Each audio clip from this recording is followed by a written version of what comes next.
maybe the first call out, we should maybe just before the thing say that we've got some emails now. Yeah. It was great seeing those. We did get a question in one of the two emails, and I think that we should always, always say, CB of New York said a question, and maybe you should go into the question that we got from CB in New York. Yeah, okay. So CB in New York says, "Hey guys, love the show. Here's a question I'd like to hear you answer. Since you recently eloquently discussed Casino Royale, that's very nice. I'm wondering what you both think of Denis Villeneuve being hired as the franchise's next director. What does the move tell us about Amazon's intentions other than they want a Denis Villeneuve film?" Ah, that's very interesting. Yeah, that news just broke. So Denis Villeneuve will direct the next James Bond movie, and not just that, the next reboot, the next first film in the new installment. So he's going to set the tone. And yeah, for me, that's a really big deal because, I told you on our previous episode, Superman is my favorite character. Close after that is James Bond. And so between those two, those are probably the two where I look out for that news with the most excitement. So, when the new Superman movie was being made, I'm all over that. I'm like, okay, every casting and just every little piece of information, I'm so excited to hear. James Bond is a pretty close second. I mean, that's exciting. I mean, we're in a new era now, and not only is it Amazon, but it's now Denis Villeneuve. And what is that going to be like? So, Greg, what do you think about that? I mean, I really liked what he did with Blade Runner 2049, so I was very into that. The dunes, I go see them, and I'm like, wow, these look great. They got big, giant things in them, whatever. I kind of don't care. But I know they're really hard to do, and they're fucking, they should be amazing. But as I said, maybe I'll go back and rewatch now that I've, seen little Chalamet boy play Dylan, and maybe I have more respect for what was going on there. I did like Arrival. Sicario, that was the first one where I was like, holy shit, I really like that a lot. But to answer the question about what do you think Amazon wants to do, I think Amazon wants to make money. So that's kind of what I'm thinking that the Amazon wants to do there. That's definitely true. They want to make their money back, that's for sure, because they spent 1 billion on the rights. And then I just saw a story that said out of the director options, Denis Villeneuve was the most expensive option as well. Wow. So they're just like Bezos is like go for the big guns here. Yeah, they're really going for this one. So to me, what it says is okay, so tone right off the bat, we know they want a serious tone. They're not going to go back to comedy or anything like that. Edgar Wright was one of the runner-ups for the job of director. Now, if he directed a Oh. Bond movie, he'd probably bring a lot more humor. So Denis Villeneuve, what does that tell us? That tells us that Amazon wants a very prestige, very high level, very sophisticated, kind of Oscar level worthy film. And they're going to create a very serious portrayal. That's true. You're probably right. They probably want the nomination more than they want money on this. You're probably right. Yeah, I think all that goes together because I mean, I think they're trying to kind of offset the slight backlash that occurred when the news broke that they had purchased the rights because people said, "Oh no, now that this is the first time ever that the rights have been transferred to someone else and they're not personally being overseen by the Broccoli family." And so now that this corporation has the rights, what are they going to do with it? And we've seen what has happened to Star Wars after being purchased by Disney. And so a lot of fans were worried about the same thing happening with Bond with Amazon. And so to me, what this says is they're taking it very, very seriously and they want to kind of win people back over and get people excited about this and say, no, no, we're not going to, We're not phoning this one in and we're not gonna destroy it. yeah, we're going to do a really, serious version here. We're going to take this really seriously. Yeah. And Denis Villeneuve, he released a statement that was pretty great. I don't have it in front of me, so you can go read it. But it was basically saying, it's his dream since he was a kid to direct a Bond movie. It's one of his favorite franchises, and he has great memories of watching it. And so I think he has a love for the character and the franchise. So I'm very, very excited for that. And then we also got JCP out there who gave a really nice review of us. And that was really sweet. And that was about our American Boy episode. And JCP says, just watched your podcast about American Boy. The You confuse me now. I want to say The Life and Times of Stephen With Stephen Prince. Fritz, of course you do. It's American Boy, a profile of Stephen Prince. You discussed this little-known documentary by Martin Scorsese. The give and take between you both is lively, fascinating, and interesting. I am looking forward to more and have also enjoyed the other podcasts you have posted. We got a fan. That's pretty great from JCP. Well, thank you, JCP. Shout out to JCP. Yeah, I love that Greg picks these kind of movies that are a little bit more obscure. And actually that perfectly relates to this week because Being There, was a movie I hadn't seen in like 20 years. And it's not a movie that I would think to really go back to. It's not really a movie you hear that much about. And every Greg pick, I feel like is just like it's like this sleeper hit. They're all like amazing. Oh, wow. So this is a very good viewing you had. Yeah, somebody out there is appreciating that. That's good. So that's great. Well, thank you for our people who write in. Andrew, what is the email where people can write in their questions here to us if they'd like to? lightupthedarkpodcast@gmail.com. Wow. They don't chase clout, they just chase the lore. Dig scenes that the mainstream ignores, where light fights dark in a fabled war. Yeah, the truth gets told when the movie's born. I'm the break in the flicker, the cut in the edit, the blade through the credits, a frame they embedded. Light in the distance, persistence poetic. The dark is a prison, I brighten with aesthetic. No stunt doubles, I tumble through trap fights. The scripts in my soul, I control when my track spikes. Whisper in a reel, I reveal with the black light. The dark is a canvas that I carve with the flashlight. Call it a war cry, a cinematic spark, a puzzle in the shadows, a code of the art. It's Andrew and Greg and the legacy embarks. Our voices ignite and we light up the dark. So that was pretty good. So today, Being There, my choice, Yes. obviously, and it was my week of choosing. So I think this That's right. this actually inconsequently goes well with all of the superhero run and the myth being born. And basically, this is the origin story of a myth, except he's Oh. not a hero. Interesting. And I think this is a very interesting way of entering into this film. Peter Sellers, I like his performance in this even more than Dr. Strangelove. I think it's his last performance. So I think it's his absolute best. I think it caps off so beautifully. And I don't know. That's my intro to this, and I'll toss it to you because it was your first time watching it in 20 years, and I'm a regular viewer of this and probably watched it like 30 times. Yeah, yeah. I came away thinking to myself, I need to raise my game. I mean, because I'm picking movies, more for fun. And last week we did Man of Steel, which it's a fun movie, but the truth is I saw this and I was a little embarrassed. I was like, okay, I really need to raise my game. I need to start picking some movies that are like bona fide masterpieces to compete with these Greg picks because your picks are just phenomenal. And it really inspired me. It inspired me to like, okay, let's take this a little more seriously and let's start picking some movies that are, at this level. Because I think you elevated the level here. To me, this is like, I mean, I almost liked it even more than Incredible Shrinking Man. That was another like real sleeper hit where I thought, okay, I don't know what this is going to be like. But then I said on that podcast, it's one of the best movies I've ever seen. I think it's one of the greatest films ever made, The Incredible Shrinking Man, after seeing it just for the first time, just a few weeks ago. Wow, that shout out to Mom right there. Yeah.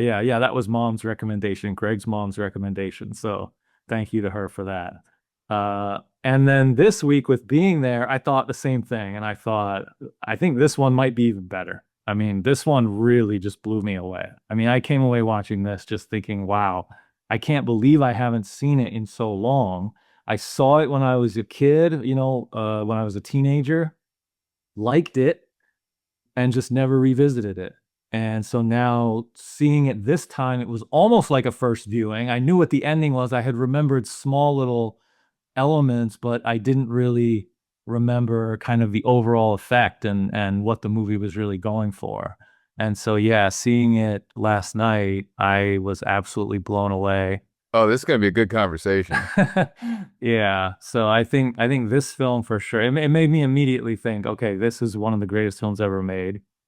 I don't know if it would squeeze into like my top 10 list, but that's how good of a viewing I had. As I even thought about that. I'm like, gosh, would I squeeze this into my top 10 of all time? It's tough. It's a debate, and it's been there in my top 10 at times. And then Yeah, sometimes, you yeah, move things around. You're like, okay, it's between 10 and 20, and then it goes there. But it's always in my top 50, no matter what. That's not yeah, even a question with me. yeah, yeah. This is an incredible movie. One of the greatest movies ever made. Yeah. So, Yeah. So I'm gonna raise my game. I'm gonna raise my game. I'm gonna come out next week with something oh gonna man, be good.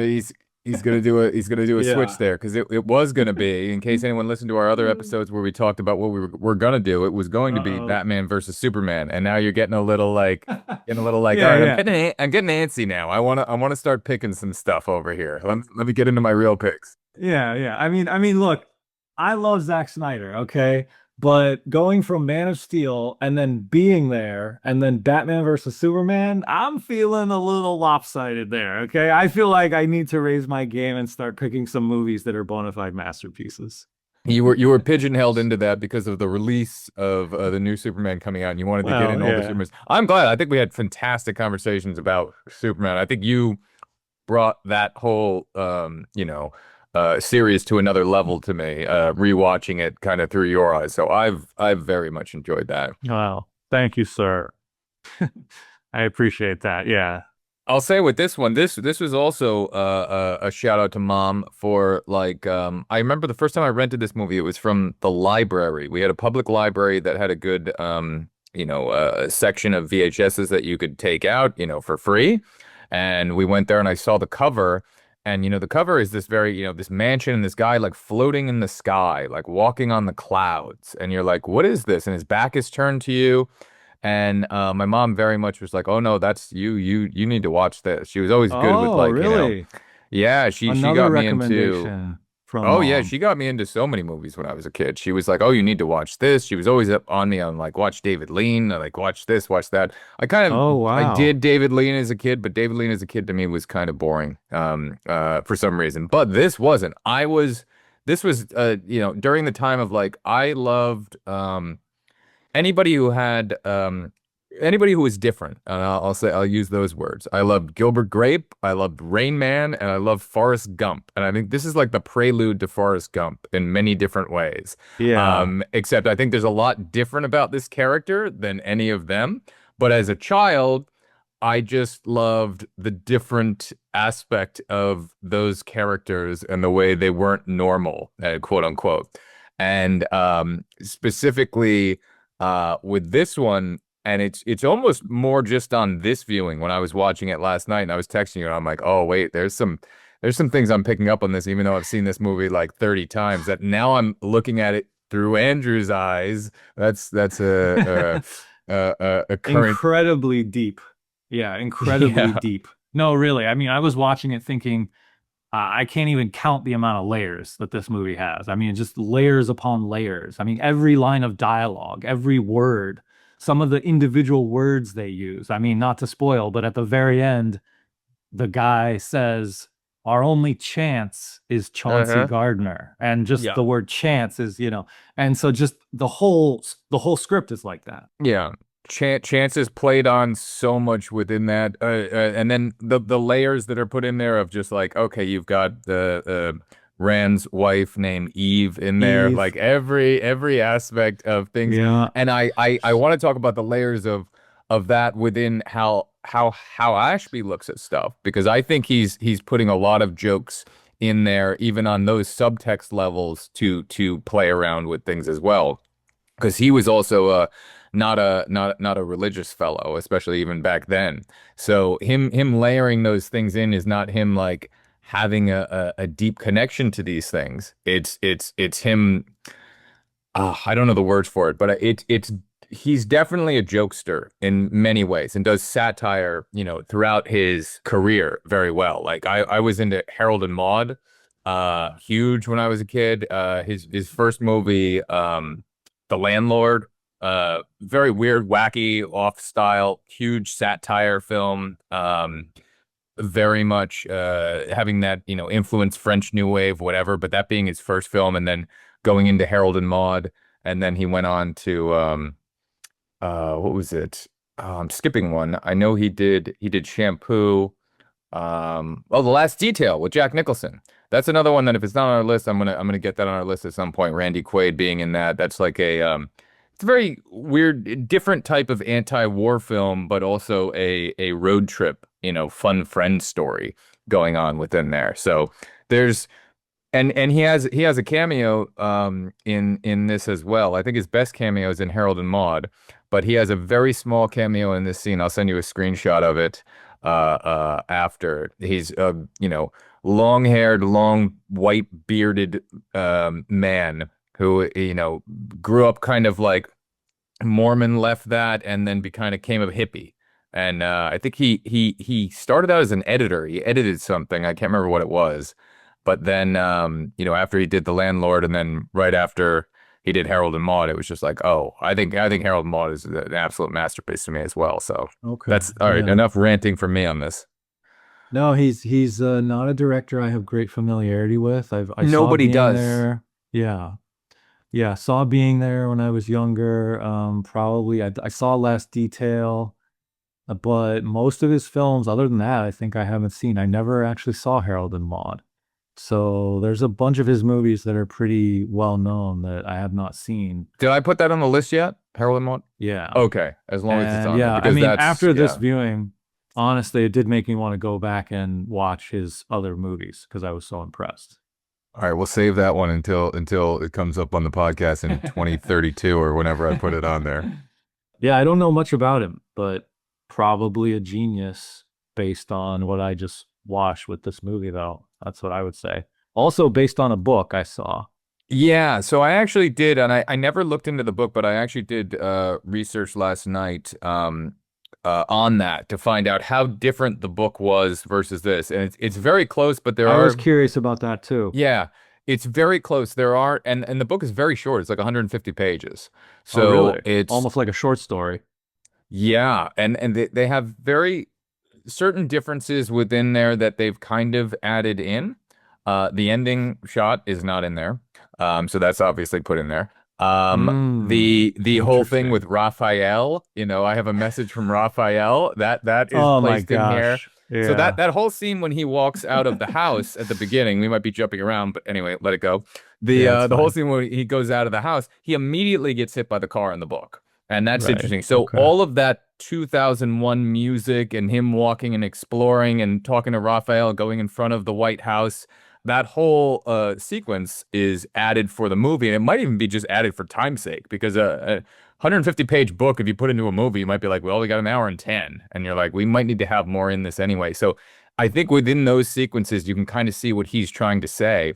And one of the things that's interesting on that specific walk is it's very quick, but the spray paint on the wall specifically saying America ain't shit because the white man's got a God complex. It's in Yeah. there. It's very bold, but it goes by pretty quick. And you're going, huh, what is that? And also that's so that is definitely something that he wanted in there. And the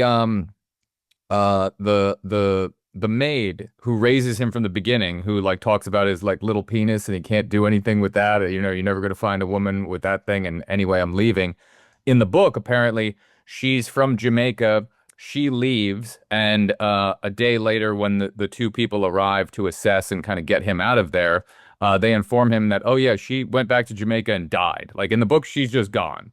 But in the movie, they wrote in those sequences where she's now at some sort of senior living facility with other people, and she's saying the same thing. She's going, "Oh, white man in America, it's all you gotta be these days." So like those were Hal Ashby's, hey, I'm getting this away from the book. I'm putting this in the Yeah. movie. And you look at the spray paint and you look at those things and you look at Raphael and you're like, this is the director and writer going like, hey, we're putting this in the movie because that's what we want to get in there. That's something that's a subtext that we want to say within this.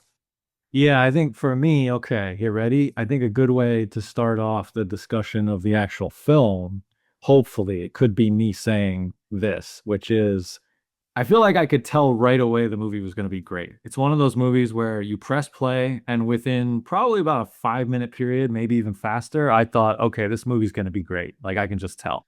And I started to get very, very excited because I was like, okay, the way they're setting everything up is really beautiful. And it's like simple and it's elegant, and you can tell that there's layers right away. And the whole setup of him in the house is really well done. And I feel like it just pulls you in immediately because it sets you up with this character who has they once they say he's never left the house. To Mhm. me, that grabbed me because I'm like, whoa, okay. Like that's a really unique character. A guy who, and he's old. He's like 50 or, in his 50s. And they say he's lived his entire life in this house and he's never left the walls of the house. And then this lawyer comes in and says, you got to leave. And this is going to be the first time that he's ever stepped foot out of his house. And that's the movie had me at that moment. I was like, okay, what's going to happen to this character now? And yeah, he walks out the door and he goes past, the graffiti, and it says on the wall, the white man has a God complex. And I knew from my memory, I mean, I had seen the movie before, so I knew from my memory that that does connect to the themes of the film. So I started to get excited very quickly because I was like, wow, okay, there's all these little details in the background that are just so beautifully cohesive. And you can tell that this is a vision and a portrait by a filmmaker that is going to have all these layers. I could start to feel that immediately. And yeah, I got very excited. So as soon as he left the house and, he's interacting now with people on the street, and I'm like, this is just absolutely fascinating. It's so good in that it almost makes me want to jump to first of all, cinematography, love it, love it. And also from what I read, I didn't know this before, but Zoe Deschanel's father was apparently the cinematographer on this. Caleb Deschanel. Okay. Yeah. Yeah. Okay. Now, I don't know if that's inaccurate or not. I have not looked into any of his other work or his specific connection to if that is her father, but I did read that and I went, whoa, Yeah, it is. Yeah, cinematography by Caleb Deschanel. Yeah. Yeah, that's very gorgeous cool. cinematography. I mean, yeah, just Beyond, yeah, yeah. what a movie. So I wanted you pointing out that fact of saying, "Hey, the guy's never left the walls." I kind of want to talk about that for a second because as a kid, when I used to watch this movie, I just thought, "Okay, this is, a person." Which again, I kind of want to leave the book aside because that has its own thing to it. But this guy and the way that's presented within the context of the film. There we go. We got to throw that one in there. That's gonna be Within our the number context one of the film. phrase for the whole podcast. We're gonna have a T-shirt that just says "within the Yeah. context of the film." That's our tagline. Uh, And but you can look at it as if we study the character. Okay, when I was a kid, I just go like, okay, well the guy's simple or very when they go, your boy Forrest is right here. You can just go, okay, well the person is doesn't have a high IQ. Got it. Now if you look at it though, going like, okay. Well, if there was a human being that was raised inside and all they knew was television and all they knew was this old man and they've never been outside, was that nature or was that nurture? What was this like, when you lock a child in a closet and they become like a wolf baby? Like, is there that aspect to this as well? It's another thing to potentially think about. I think overall, Hal Ashby is using the character, and so was the writer, but Hal Ashby's using the character to obviously say more important points that he was trying to say kind of throughout this film. And one of those interesting points, though, and I know we're just kind of jumping into character here, but I think that's kind of the interesting aspect that I was watching recently, going like, oh, we can have a really interesting conversation about that. But like, what is the film really saying, through chance, and everyone, at least when he gets to the upper echelon of this highfalutin society, they're looking upon him as this genius type character. Now, nobody, as soon as he enters, Raphael is not looking at him as like a genius. Nobody else he's interacting with, but as soon as he gets into this world of, hey, here's this upper echelon falutin type of people. Now, are they looking at him as a genius, or do they just not how do you say this?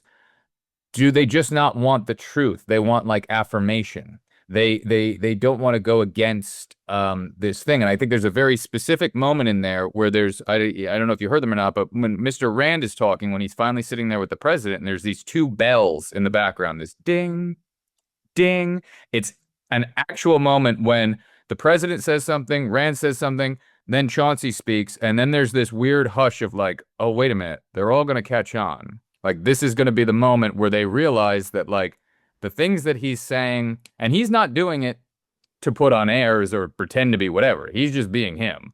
But these other people are putting on all this thing to him. And at this moment, there's these two dings that are, put in there afterwards. And nowadays, it sounds like an iPhone, notification. But they happen twice in a row when Rand is sitting there, and it's like that light bulb going on over his head, and he goes, I think what Chance is saying here is that, and he reiterates this nonsense that Chance just said when the president asked him a very specific question, and he started talking about, I think in the spring, there will be growth. And he's like, I think what he's saying here. And that was the moment of, was Rand giving him that to accidentally knight him on the shoulder in front of the president? Or was Rand sitting there, going like, I'm going to die in a few days. I'm just kind of like this guy. Yeah, I'll just go with it. I like his energy. And I've also sat the president in front of him. And I can't go, that was the dumbest thing I've ever heard, and he's getting a little old and senile at that point. So there's something in there to almost rewatch that scene with these two bells happening, because that is the point where in front of the president, Rand goes, this is what he meant. And then the president goes, huh, what? Okay, maybe. And then he's like, tells all the Secret Service, find out about this guy. But then that night on television goes on and quotes the man, right off the bat. And at that point, then there's more of the building of the myth that's coming on there. Yeah. That's very interesting. I didn't notice that because this was my first viewing in 20 years. So it almost felt like the first time I was watching it. And so I didn't notice the bells, but that's really interesting because it's almost like an idea. It's like the ding of like a thought coming in, right? And that scene is about ideas and new ideas, actually. It's about seeing the world, or at least the economy, from a new point of view. And so that's really interesting. I'd have to go back and watch that.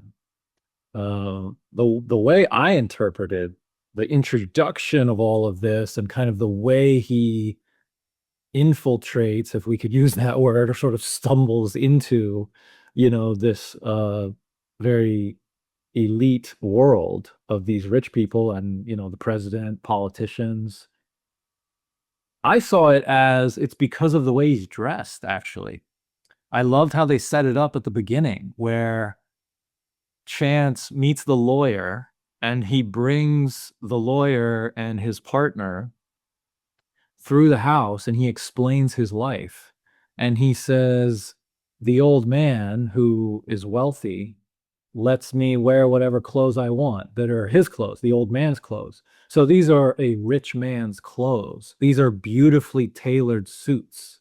Later in the film, they talk about how, in the 1920s or 30s, these were made by this tailor. Like, yeah, it's all this myth around them. So he's dressed very elegantly and he looks like a rich man. The trappings of wealth, he wears them very well. And so when he bumps into Shirley MacLaine, Eve, with the car, the driver and Eve look him up and down, and in a split second, they think he's one of us.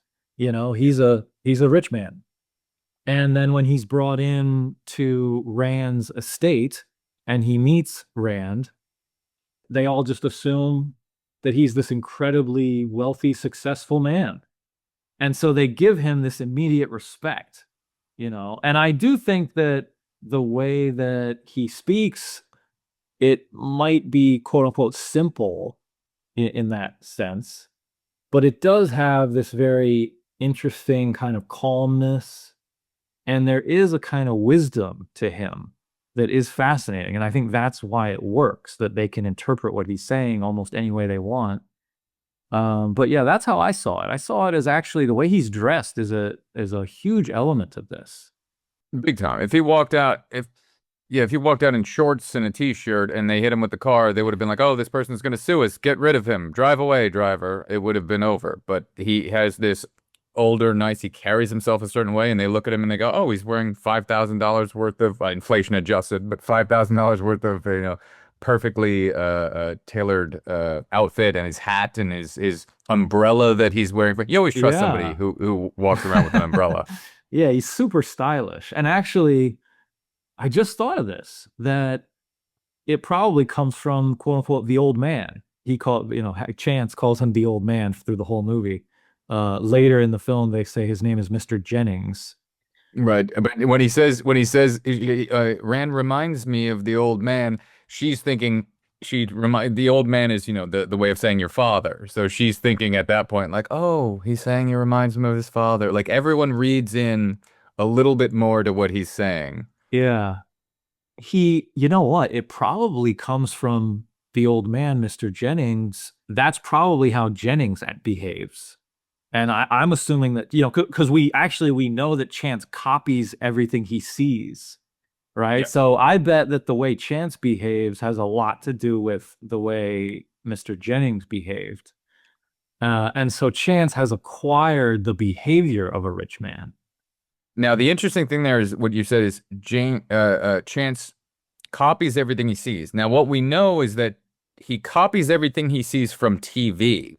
I don't know if there's an element where we see him copying somebody in real life. It might have happened with the old man, but we see him right from the first get-go of it. The handshake that he's doing at the beginning with the television, he's looking at that, and then he gets to do that with the two lawyers who come in. He gets to do that there, and he gets to do that again with the doctor. He gets to do that later. President. With the president, he gets to do it with, Yeah. the president he gets to do it with. Then he gets to, his one biggest moment is when, Eve is coming on him, the television, the kissing and whatever. And then he really does it. So that they're like really pointing it out. But everything that he's watching on that television, he's mimicking. And there's definitely something there. I don't know if there's a visual example of him seeing something in real life and then doing it. But I find it interesting that Hal Ashby put in the one sequence with Raphael, which is the first time that they showcase him. It's very funny, but there might be something more to read in here that they're pointing out. Is then when Raphael brings up the knife and is accosting him, it's the first time he brings up the TV remote and he's pressing the TV remote. Obviously it's exceedingly silly, but it is kind of showing you at that time, this is the first time out of the house. And it's showing you that he doesn't know if this is reality or not. What is that blended separation between television and between reality? It's the first time he's doing that, and it's exceedingly silly, but there's something to be said within that. Yeah. By the way, is that character's name Raphael, or he's talking about Raphael? He's talking. Sorry, I keep saying Raphael. Yeah, he's talking yeah. about. He goes, Okay. you tell that asshole Raphael that if he wants to. Yeah, I don't know the actor's or character's name, but yeah, I just refer to him as Raphael because of that. Yeah. This episode is brought to you by Hollander and Sons Fine Tailors of New York, established in 1856, dressing gentlemen of discretion and sometimes complete enigmas. At Hollister and Sons, we don't just measure shoulders, we measure destiny. And if you happen to wander out of your estate after 50 years and accidentally rise to power, you better be wearing a three-piece from us. Hand-stitched, wool blend, double-vented discretion. No logos, no noise, just clean lines and the illusion of control. Hollander and Sons, for the man who says nothing and is still somehow the most important person in the room. There's something interesting about his character, too, from the beginning of the movie to the end of the movie. Now, Chance isn't changing. He's being changed basically by the perception of everyone else around him. There's nothing different about this. This person has zero character arc. When you talk about a movie where you go, somebody has a character arc, this guy at the end of this movie, him as a human, is exactly the same. Everyone else just looks at him differently. And I think that is a very interesting thing, because it's always the thing you hear in films. You need to have a character arc. You need to have this. Somebody needs to change. This guy from the first frame, all he cares about is, can I get up? Can I have some food? Is there, everything's going to be fine with today. And then I just want to tend to my garden, and the ending of the movie, I think, is exactly the same. I think there's only like two or three maybe small instances where you can say that you can read in a little bit more to his character, but his character is food, comfort, television, routine. And then the only thing that he actually cares about is nature. All those other things Mm. he just kind of expects to be given. When the old man dies, he's like, "Oh, I'm very hungry. Like, where's my food?" And then he goes in there, looks at the old man, and then just sits down on the dead man's bed and just starts watching television. Like, I think there's a very dark way to look at the character and what the director might be trying to say about this character. This character is just give me, give me, give me. I want these things.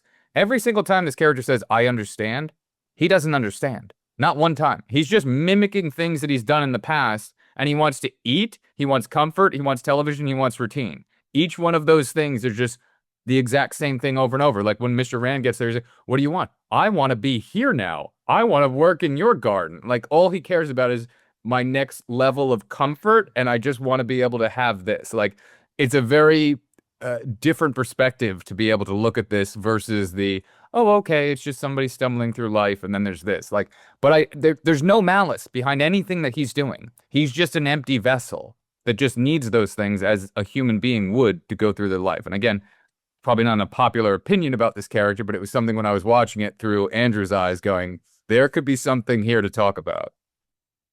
Yeah, I mean, it's almost hard to talk about because this is why I say there's so many layers. Because he starts off in this child. I mean, he is like a child, and they actually use that word multiple times. I think that the maid at the beginning does say that to him when she leaves. She says, "You're like a child." And then one of the final lines to kind of have a mirror moment, the final lines of the speech that the president is giving at the funeral is, I believe he says, "We're all children." So there's this childlike state that Chance is in where he's never left his house. I mean, we talk a lot on this podcast about birth and death metaphors, you know, because I do think that's a very important theme in stories. And, you know, speaking of birth and death, the garden and the renewal, right? And the winter and the spring. And like, so there is a lot of that going on in this movie specifically. And so at the beginning of the movie, Chance is in this childlike state where it's almost like he hasn't even been born yet. You know, he's never even left his house, and he can't even feed himself. You know, he walks out and he says to, I think the first thing he says when he walks out is, "Can I have some food?" You know, he says to a woman who's holding groceries, "Can you feed me? I'm hungry." Yeah, but what he's saying is they're very specifically doing that in the 1970s. He has had a African American type lady been feeding him the whole time, so he goes up Right. to the first black lady he sees, and he's like, "Can you feed me? I'm hungry." Like Right. they're doing something very specific there within that. He's just like, "This is what I know." You could feed me, right? And that's the same thing he does with the whole Raphael thing. He looks at the first black guy that he sees when he gets inside, and he's like, do you know Raphael? Can you give him a message for me?" Like, it's just like, okay, I see people of darker skin color. They must be that thing. And that's like Hal Ashby's putting that in there. I mean, the Yeah, spray paint, everything. for sure. It's pretty obvious. And those, again, those three scenes that I just brought up are not in the book. Like that's on there on purpose. Yeah, I noticed that as well. I thought that must be the reason. He associates, you know, the black woman with a woman who feeds him, who provides for him. It's like he has the old man who's like his father, and then she's essentially his mother.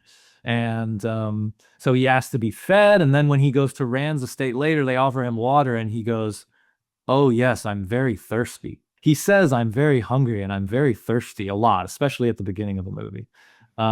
Yeah, so there's like this, you know, this childlike state that he's in. And, you know, I said right at the very beginning, the movie grabbed me and made me so invested in what's going to happen to this guy.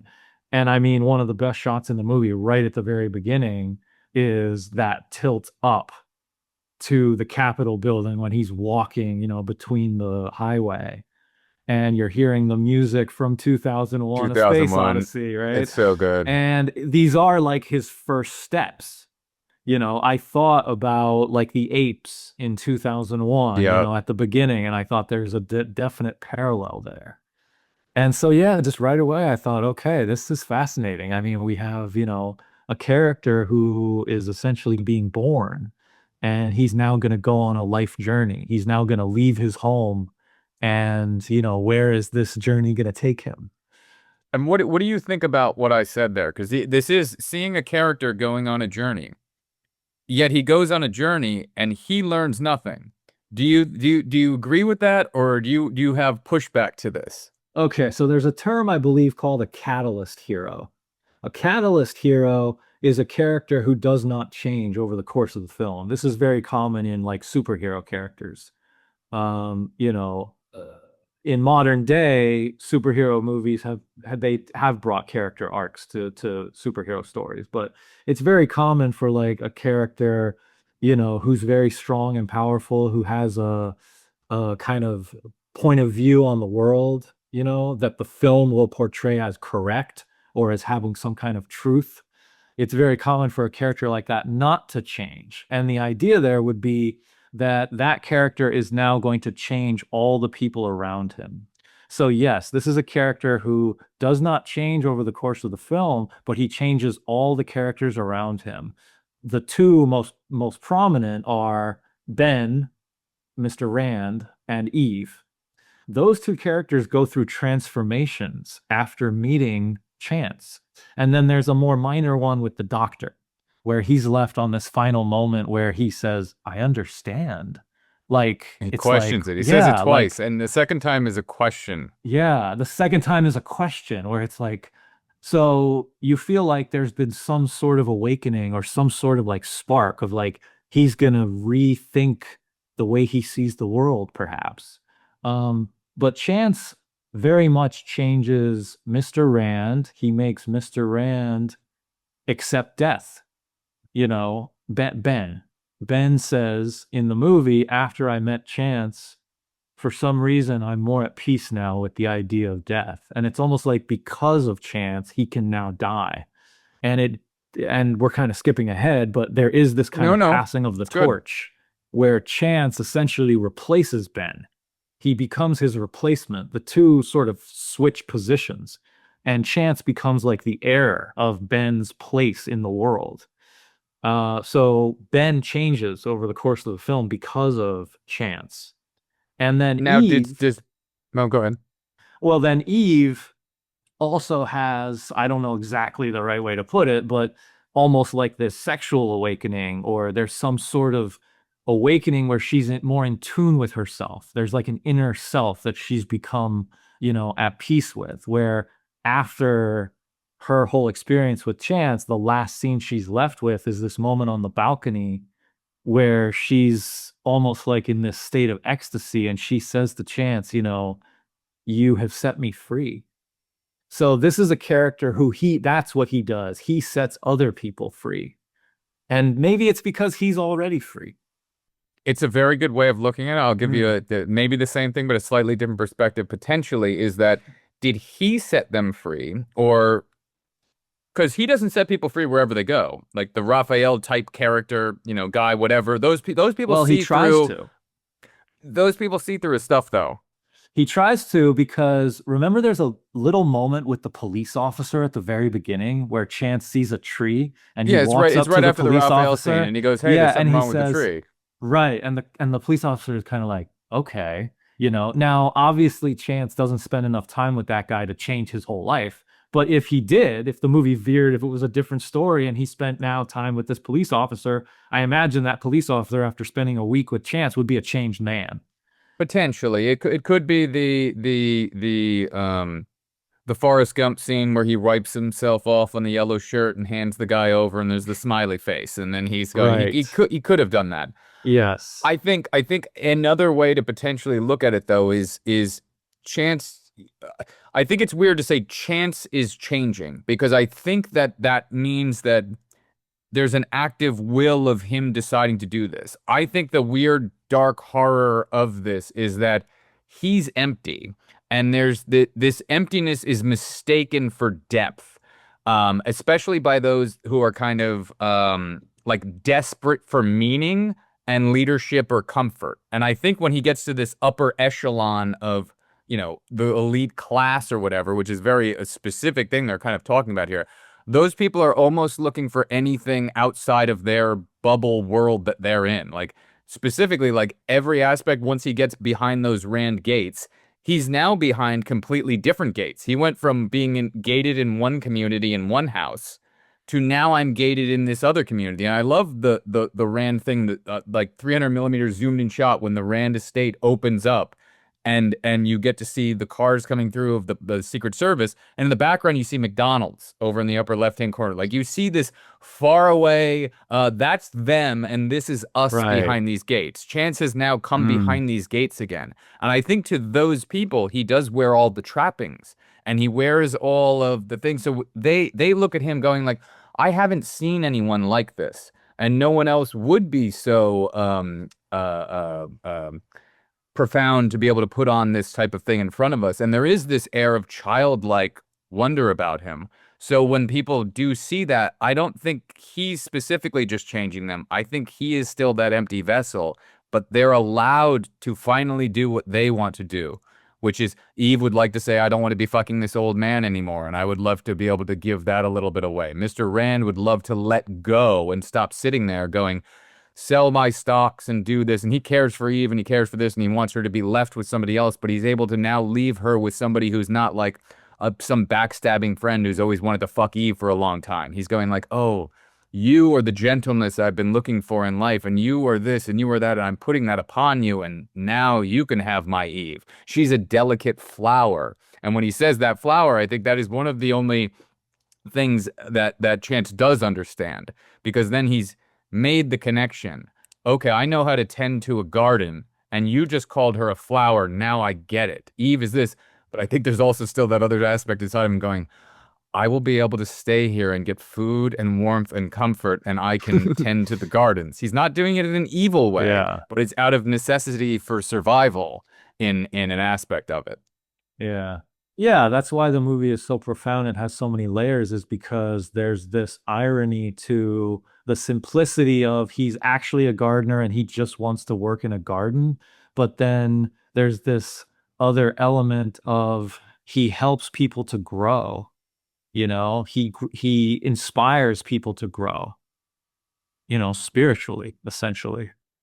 I think so, but I still think that there's a potential there where he's not meaning to do that. Like, I don't think there's a thought process going, I'm going to make this person or these people do this. I think there's also something kind of within here that when some of these people within the film, when they don't understand something, they'd rather assume it's brilliant than concede and say like, oh, I'm confused. Okay. Yeah. Okay. A lot to unpack. Sorry. I threw that at you and you were about to say something too. Yeah, I had a thought and then you kind of veered it. Okay, so I kind of have two different thoughts simultaneously. So, well, you mentioned the poster at the beginning of the talk. Right. And the poster is him. He's walking, but he's up in the sky. He's essentially walking in the sky. And it's from behind, so you don't even see his face. So he's almost like this blank person, maybe like a force, you know? I mean, they actually say in the movie, there's a line that says he doesn't even exist. And I was thinking that at the very beginning of the movie when they said, oh, do you have any records of yourself? And he's like, no. And I thought, okay, it's as if he's not even existing in the world. He's like this spiritual force. And so I think you're right. I don't think that he is trying to change people around him. He's like the excuse. I think he's the excuse for them to be able to decide to change themselves or whatever. Like if you have a bunch of people in one room and they're all acting one way, you put a different force in there. That force then allows people to act a little differently. And I think he does that on an individual level, but he's almost like talking to a mirror. Like when he's talking to these people, he doesn't go in there and say anything profound. He's just going, I understand, or the growth will come in the spring. Like there's nothing big going on there, but maybe these people are not around that a lot where they always feel that they need to joust with the people that they're speaking with. And he's somebody who's not jousting with you in any way whatsoever. Everyone's sitting there like, wow, you're such a good listener. You have this, you have that. You haven't had that. Yeah, I think one of the most profound things about the movie is that he doesn't ever have his own agenda. He's never trying to accomplish anything. He usually just agrees with people. When somebody says something to him, he doesn't say, no, no, no, do this instead. This is what I'm trying to accomplish. Never says that. Yeah.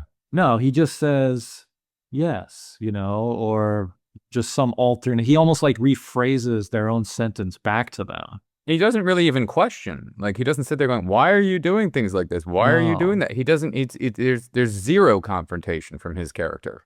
Yeah, he never judges. He never interferes. I mean, and I think that actually is starting to now connect to the title, which I thought was fascinating, Being There, which is just, he's just there, but just him being there, his presence is the catalyst, and then when people choose to interact with him, now it's up to the person. You can choose to see what you want in him. He is the mirror. And so you see what you want, and there's a part of a kind of irony of being a human that when you look in the mirror, sometimes you don't see yourself accurately, right? We choose to see what we want in ourselves. And so he enables people this opportunity to see what they want. And now it's up to them. And so that's why he inspires everybody to grow around him, if they choose to grow, if they have a desire to do that.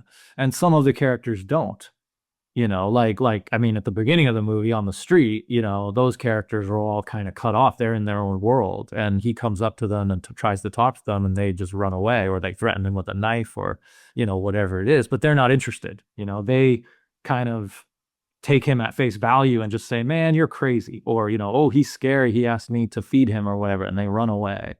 They're the only people who actually see him, if you think about it. Like, they see beyond his I understand mask, and they just go, oh, okay, you're like this. I'm not talking about him as a physical force or a theoretical being, like, in that type of way. I'm just saying, like, as a human coming up to people, they're seeing him in a certain way, but I think that there's this echelon that he's trying to get through, Ashby's trying to get through in this movie. He's been, I think, very clear that he's going, like, this upper echelon of people here within this film. I think this is kind of what he's trying to say. Him going, I understand, and him saying that. He doesn't mean to be doing this, but that's just a mask. It's a placeholder. It's like a phrase that, like, reveals, oh, this is going to sound so, oh, it just formulated in my head. I'll say it anyway. Yeah. It feels like the desperation of a society that, like, values confidence over, like, comprehension. And I think that's Hal Ashby kind of whispering to the viewer and saying to the viewer, do you understand what I'm trying to say by this? When he walks out initially at the very beginning and he's trying to interact with people, they're all ignoring him. And notice how the city around them is crumbling. This is a city in need of help. The trees are dying. The streets are dirty, and this is a society in need of some kind of guidance. And when he walks through that environment, they ignore him. And then when he goes into this other world, the world of the rich, they listen to him, they actually pause. They only listen to him because they hit him with the car, though. If he just walked on by, they would have ignored him or just tipped their hat and kept moving on, though. It's that chance encounter of them hitting him with the car allowed him to go from inside one locked gate into another safe bubble locked gate. So he only had that small 4-hour window when the sun was going down to interact with a few people and almost get pulled into, a peep show. But if they didn't hit him with the car, I do have to say that Eve and all the other them would have ignored him just as everyone else ignored him. If he were just walking down the street and, accosted them, probably yes. But when the car does hit him, they're open and invite him in and say, oh, let us take you to the hospital, right? Okay, let us take you home. But because of his trappings, you brought that up. It's because of his trappings. Yes, because there's some amount of trust that they give him. They relate to him. So that's also another thing. That's true. If he looked like a 30-year-old, cool looking guy, whatever, and went up to those guys, they would have treated him differently. There was a societal expectation that this old white man who dressed like this, we don't relate to you. Why are you coming up to us? That's very true. I think those kids on the street see him racially. They see him economically in terms of they see themselves as different from him. They see him as like the enemy. He's a rich white man. And so they reject it. It almost doesn't matter what he's going to bring. They're going to say no. Right. That's not their world. So I don't know. There is a kind of, yeah, I do think there's a lot of class commentary. There's just, there's so much. He also, here's just another thing from the book. The book was originally based in New York. He put this in Washington. So like there's definitely a big thing going on there. I mean, the book was in New York, and then instead of them going out to like dinners or whatever, they went out to dinners at the United Nations in the book, right? So that's one thing. So it was still, you're going to get to the upper echelon of class and this and that no matter what. But obviously changing that to Washington, having that shot that you're talking about, the birth, and it pans up and there's Capitol fucking Hill, like the director's saying something by this. He's going like, hey, a moron can take over Washington here as long as you let him do this. Like there's all of that in there.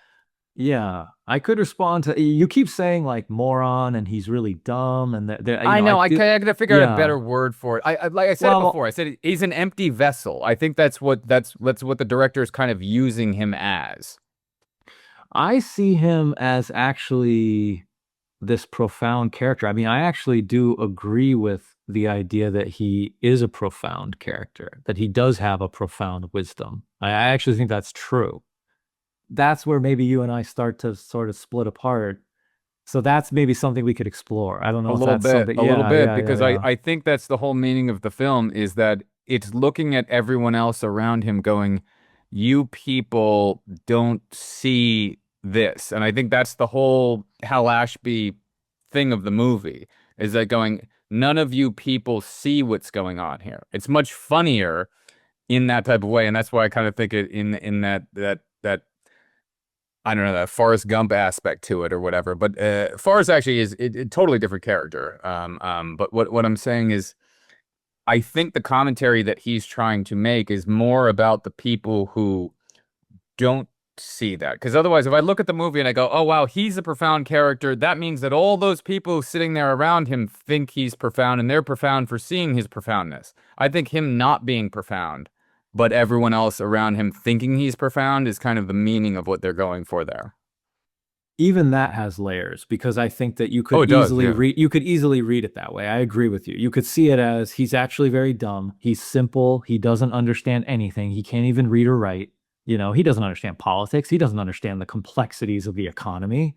He's a gardener. He tends to the garden, and his world is incredibly small. But the kind of layer to that is that in that small world, there is something profound where he almost has the secret to the universe, because he understands the cycle of life. He understands death and rebirth, and he understands how to be patient and how to help things to grow.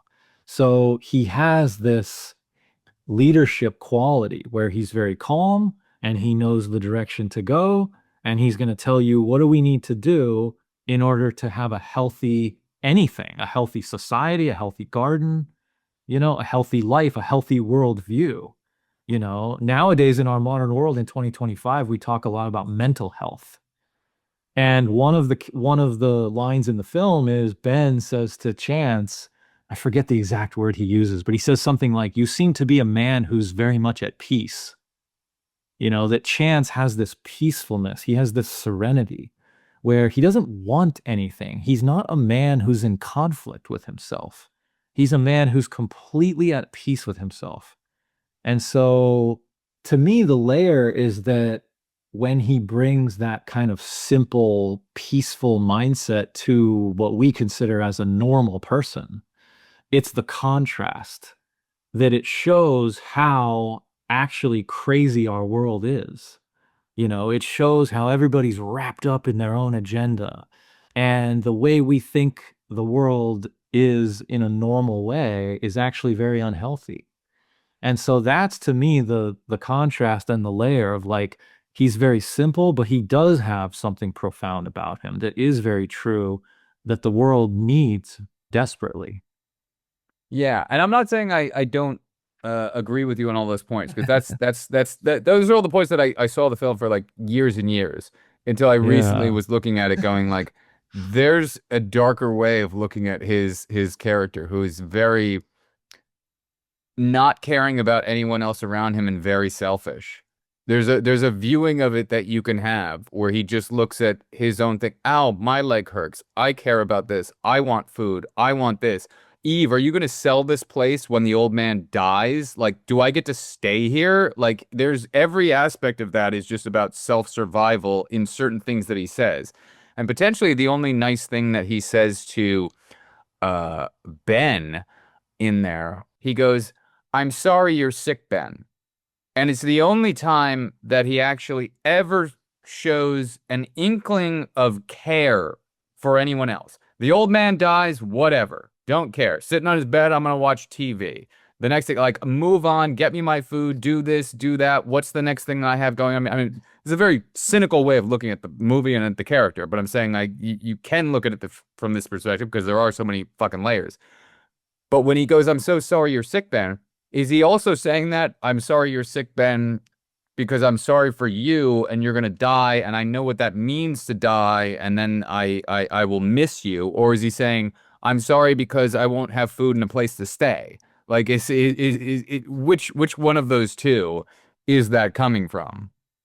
Okay, yeah.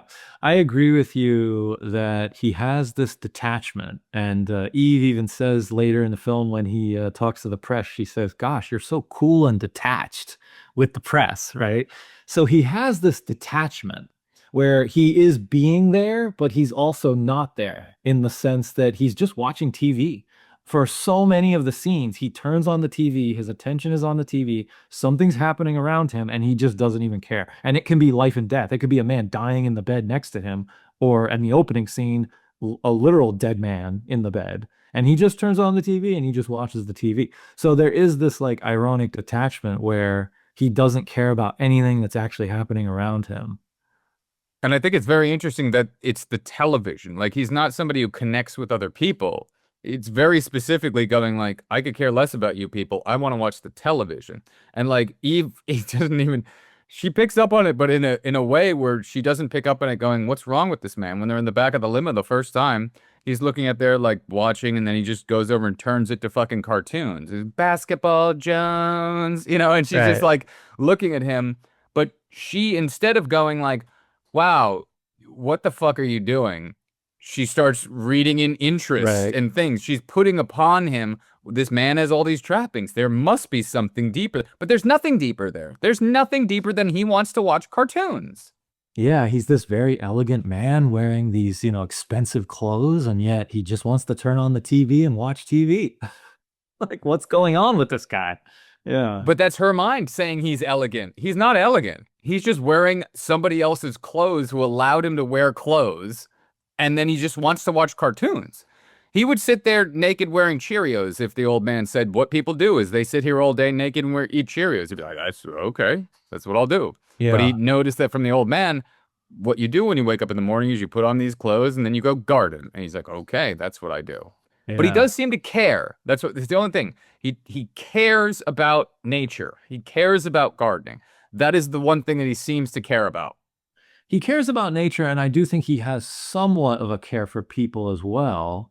I think if Eve died next day, who's getting me my food? The old man took care of him for fucking 70 years. The old man died. Yeah. You saw how he mourned the old man. He didn't.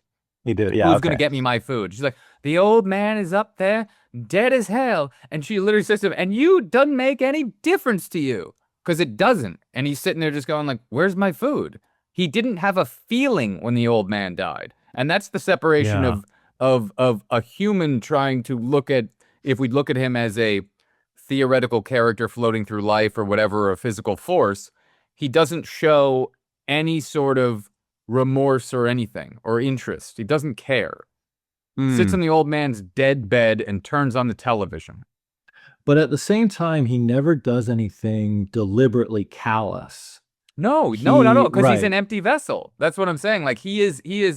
I feel nothing except hunger, cold, and that's about it. He doesn't influence anyone in a negative way. He doesn't necessarily show, any great concern or empathy in an overt way. I do think Right. he does, by the way. I mean, if you have a disease and somebody leans in and just says to you very calmly, "I'm sorry you're sick," that is a caring statement. So I do think people do sense a certain amount of care from him. I'm sorry you're sick, Ben, because I won't have any more food. And is the same thing going to happen to me that happened when the old man died? And I know I'm going a little too far with that, but I'm pointing out the only time he said I'm sorry in the entire movie, or that's the only point that he gave a bit of empathy, and it's a big moment in the movie because that's when his character actually says that. So I do backtrack my argument and say like that is the one moment where we're getting a little bit of him. Now, Yeah. when Ben is at the funeral, what does he do? He just walks off into the woods. He could care less. He's just, the old people die, and when they're died, I just walk into the woods. There's no empathy there. There's no thought for the people around him and concern for them going, I should stand here because we're all mourning. He feels nothing. He just goes, this is boring. I'm going to go off into the woods. I definitely see where you're coming from, 100%. I guess what I'm trying to say is that his detachment has this kind of dual quality of being uncaring and also somehow very cathartic to the people around him. Because like Ben says also at the beginning, I think right after the scene with the president, or maybe it was just before, he says, Chance, a lot of people don't want to be around a dying man, but you're not like that, are you? Like Chance doesn't look at him and he's not scared. He's not rejecting. No, he's not scary. He tells Eve, he says that certain. He goes, I've seen this before. I've seen this with Right. the old Right. man. And he's like, what are you going to do with this place when he dies? Like he knows this Yeah. is the path. I know he's going to be dead. So I think because Chance has this detached quality, there's something about that actually is very calming for people, It's definitely calming it's definitely Yeah. calming for Ben. It allows Ben to give not have some panic attack as he's going into death. Because he doesn't seem to want anything other than what you're saying, the just basics of human survival of just, I do feel hunger, I do feel thirst, I do need basic, food and shelter. But other than that, I don't need anything else. When they ask him at the beginning, are you planning on making a claim against us? This idea of the He claim. doesn't know what a claim is. Yeah. Are you Yeah. trying to get something from us? Are you going to use this, for your own personal benefit? Are you going to try to, manipulate us? And what's your agenda? What are you up to? He says, no. Well, that's his disarming quality Yeah. to them. Yeah, that's his disarming quality is because they haven't met somebody that echelon of culture and what he gets entrapped into and put in because of his trappings and this and that. All they know is keep up the barriers because everyone wants something out of us. You're going to want this out of me or that out of me or this. So when they interact with a person who doesn't want anything out of them besides maybe, oh, can I have a bed to stay in tonight and a hot meal? He's not looking to take over and marry Eve and get with Eve and fuck Eve and do this and that. He doesn't. So they're going like, well, why That's right. isn't he trying to do all of those things? And because of that, he is the perfect heir. I do think there's this quality where Ben feels like this was serendipity, that this man happened to stumble into our lives right at the moment where I know I'm going to die. And Ben sees Chance or Chauncey as his heir. And when Eve comes in and tells Ben about Chance, the first thing she says is, he's a very reasonable man. And Ben says, ha, I'd like to meet a reasonable man, as if this is just the most rare thing in the world. So to me, those are the layers, is that he's uncaring, he's detached, he's simple, and yet somehow there's also this incredible, reasonableness about him. But when you're saying he's the perfect heir to, take over the Rand thing or whatever's going to happen there, The way that Ben sees it, yeah. The way that Ben sees it, I think for Ben, that's great. And then Ben can kind of give away and go this. I mean, Eve is going to be sorely disappointed. The fact that Chance does not want to ever fuck her and is never going to want to bed her. And even if he did, which he doesn't, but even if he did, we've learned from the very beginning that the at least in the book, the Jamaican housewife or whatever is basically said like, you better go do something else because there's no way that you're ever going to be able to take care of a woman with that little thing of yours. Like, it's just, that's, I think that's, I don't know if that's in the book or not, but I think that's such a Hal Ashby, like thrown in, let's really say something that's so fucked up and just strange at this point.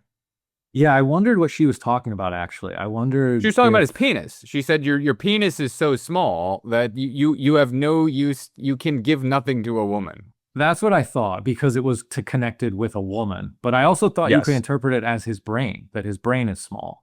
Oh no, she was talking about his little pecker. She's been taking care of it. She says in the thing, I've been taking care of him since he was a boy. Like she's seen him naked numerous times. That's what I assumed, yeah. She's almost like the mothering figure because she said, I took care of him since I was a boy. But you see how she leaves off him at the end of that. After taking care of him for so many years, she just gives him the advice of like, you can never take care of a woman. Bye-bye. Yeah, yeah.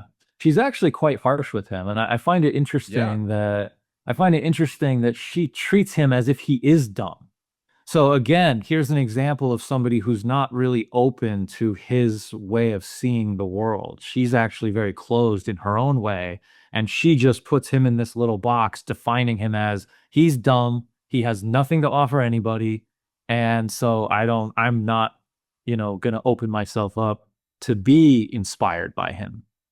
Yeah, and we never got to see how the old man treated them and how much of the old man giving him, oh, he doesn't have to do this, blah, blah, blah. Who knows how any of that relationship happened, but she might have been treated by like shit by this old guy doing do this, do that, blah, blah, blah, whatever, and she's taking that out on Chance.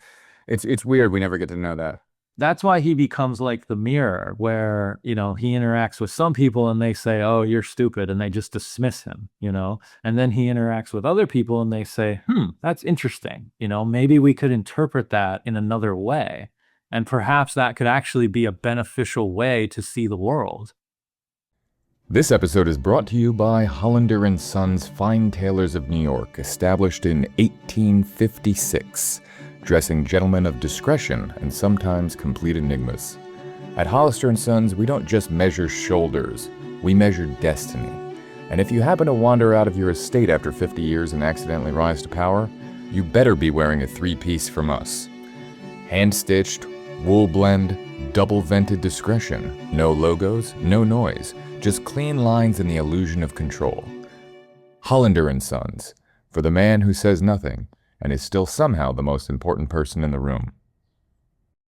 You had mentioned the scene with the president, so I wanted to kind of get back into the plot. Yeah, go for it. Okay, so I thought it was immediately fascinating that when he does have the car accident, the world that he gets pulled into is this incredibly elite world. And it's so elite that when he does have that meeting with the president, what you learn is that even the president of the United States asks Ben for advice. Ben has say over the president's speech. So in a way, Ben is actually above the president in terms of the hierarchy of like who makes decisions. With influence, yeah. Yes. And so I thought that was immediately fascinating because they don't say who Ben is or what business he's in. We know he's a businessman, but we don't know what his business is. We don't know what his role is. We know he lives in Washington on this incredible estate and that he's, of course, incredibly wealthy and that he does have vast influence, but we don't know exactly what that is. And so I loved how the movie doesn't need to tell you any of that. All you need to know is just the hierarchy of the president. The president comes to him, by the way. He doesn't go to the White House to meet the president. The president comes to him. And there's the whole sequence of like, the motorcade, the gates opening and like you said, the McDonald's sign and the motorcade comes in and the president comes in. And then Ben even says, well, I'm going to make the president wait, So I just thought it was so fascinating how the world that Chance gets brought into is a world of such eliteness that even the president answers to this guy. And now this guy looks to Chance for advice. And refers to him as Rand's close friend and personal advisor. That's what he refers Yeah, to him at on his speech. So then that really puts him right. in some hot water there when everyone's like, who the fuck did you just quote? This guy doesn't exist. Yeah, yeah. And then that kicks off the real plot of like, who is this guy? And they research his background and, they can't find anything. And then he continues to elevate, throughout the ranking of society. No, there's so many layers of this. It really, and that's why I can watch the movie so many times and then only recently kind of go into that, that dark viewing of Chance, which I've never really had before, but I said, oh, that might be interesting to vet out here on the podcast. It's the kind of movie that you have to watch multiple times and you have to know what the ending is, because when you know the end, you'll go back and see the beginning completely differently, because they don't explain who Ben is. But then at the end of the movie, they drop that one line where the president says in his eulogy, that's, is quoting Ben. That's when I decided to manufacture mirrors. Oh, I thought So he said, yeah, okay, got it. that's a lot. Yeah, that's a Mirrors. line in the film. So I don't know if Were you watching that with the subtitles on or not? yes, I was. Yeah. So I don't Okay. know if I that's always his thought he said only. I'm completely missed that because I always thought he said that's when I decided to manufacture Vera. And it never fully made sense to me, and I always thought like maybe that was an old wife or something, because he's at the end of his life and he's with Eve. They haven't been together, that long. They're like a 30-year difference between them. He didn't marry her when he was 30, so mirrors, yeah, that's a whole different fucking yeah, take on that. I Yeah, misheard yeah, that when I was younger, and I always misheard it, and I never watched it with the subtitles. So interesting. yeah. And I mean, to me, that kind of brought the whole movie together. I mean, there's a few moments of that ending that really bring it all together, but that was a really fascinating line because I thought, okay, it doesn't necessarily mean that that's all he does. He might not just be a mirror manufacturer or have a mirror business. Maybe that's one of his side businesses, but that's the one line that you get as far as what does this guy do? Or is it metaphorical? Is he Well, of saying? course, yeah. Is it metaphorical? Is he saying I manufactured mirrors, or are you saying like this guy was a mirror guy and then got the Vanderbilt house, like the That biggest is house by interesting. Yeah, manufacturing is it mirror? metaphorical in the sense of does he create mirrors? Mm-hmm. Does he create opportunities for people to see themselves, Right. or does he literally manufacture mirrors and, sell them as products? I take it more as the latter, that he actually is in the mirror manufacturing business, because the line is, "We were created in the image of God. That's when I decided to manufacture mirrors." Okay. So I thought that was an interesting connection. So once again, they're bringing in the God element, That makes sense. Yeah. which connects to the beginning, the graffiti on the wall. And then, of course, at the end, he's about to walk on water. So there's all this kind of God. Well, is Chance the mirror that you hold up to yourself, and that's just what he is? Is that his metaphorical thing? Yeah, I just realized you can interpret it as he manufactures mirrors and he creates Chance. I should say he creates Chauncey Gardner. He manufactured Chauncey Gardner out of nothing. And with those two bells, he decided, ding, ding, to go, you know what, Mr. President? I'm not going to blow up his thing and say he's a simpleton right now. I'm going to knight him. He is now my successor. Because when they say at the end, our one and only chance is Chauncey Gardner. And this was the first time that I actually saw that as, I always looked at it as, oh, he's going to become the next president.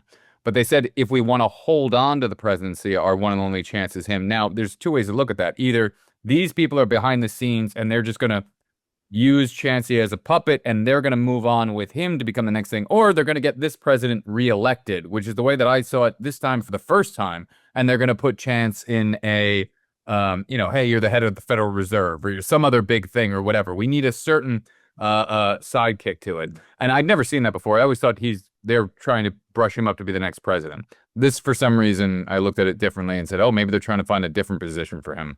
How did you read that? I read it as they did want him to actually run for president. That's the way I always saw it before this last viewing yesterday. I thought there was a line right before that earlier in the scene where that collection of guys, and later they're framed as the quote, little men, which I loved. There was a moment in the eulogy where the speech says, I've been surrounded by little men my whole life. Little And men. they cut to the shot with the pyramid and the eye and all these men in identical black coats. It's like a 300 millimeter zoom in again. Yeah, it's great. Yeah, and they're all standing underneath the eye, and they're all dwarfed, and they look little. And you know what's funny about that? I think you just pointed out the like the cupola that they're under, and I might be making this up, but I think the roof of that is all like mirror-esque around the whole thing. We're gonna have to go back and look at that. Okay, I didn't catch that.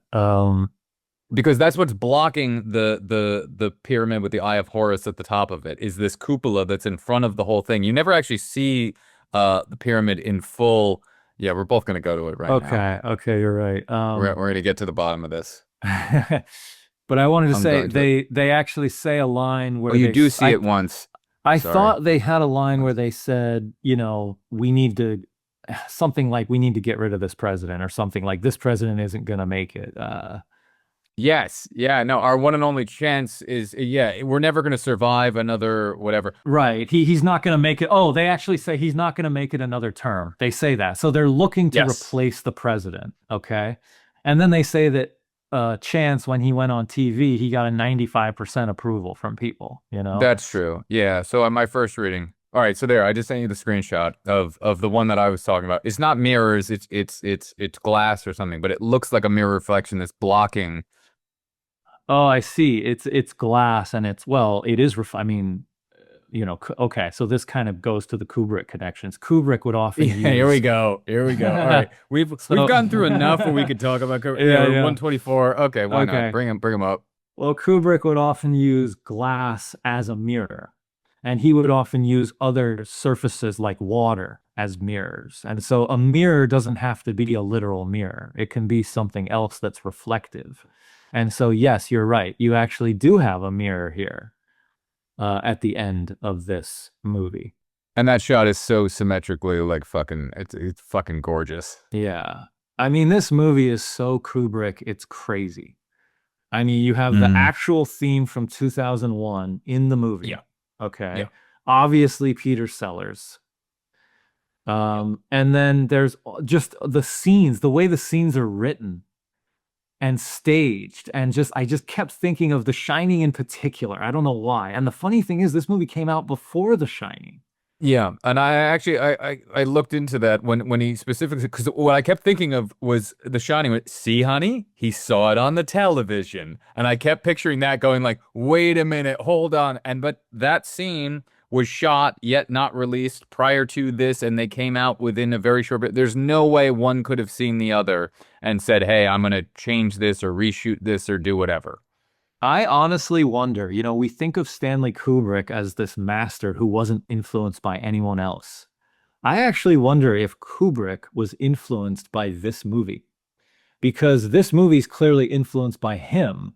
But oftentimes in cinema, you have this conversation between filmmakers where they kind of bounce the tennis ball back and forth, and there's this conversation that they're having through their films. And because I did a deep dive and I said, did Kubrick ever say anything about Hal Ashby, and did Hal Ashby ever say anything about Kubrick? I could not find one quote from either one of them talking about the other. Wow. And yet they have this amazing overlap through this movie. I actually thought it was really interesting how Peter Sellers played the president in Dr. Strangelove. Yeah. Okay, and there's one line of dialogue where it was so minor I thought, I don't think that's intentional, but there's some little tingle in my brain that said, is it intentional?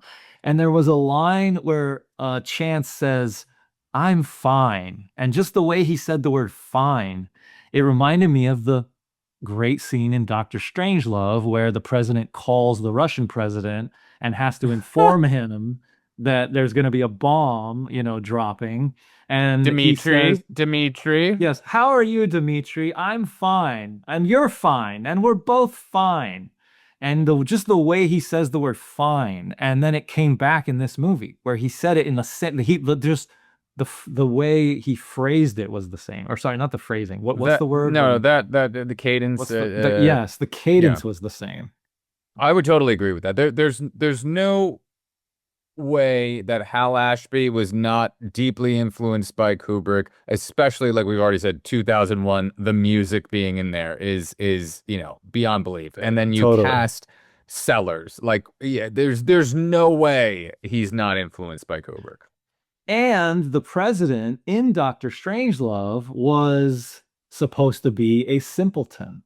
The joke in that movie is that the president is actually dumb. Good right? call. And that was Good part call. of the satire. Good call. And that's satire is a thing, as I said at the beginning, that runs through Hal Ashby's work completely. So you can definitely see him seeing to the. First of all, he's the Mormon kid who then turns hippie. There's no way in 1968 he wasn't just sitting there fucking doing a bunch of drugs and going to see 2001 a million goddamn times. There's like he's dude, long beard, long white hair, hippie looking crazy dude.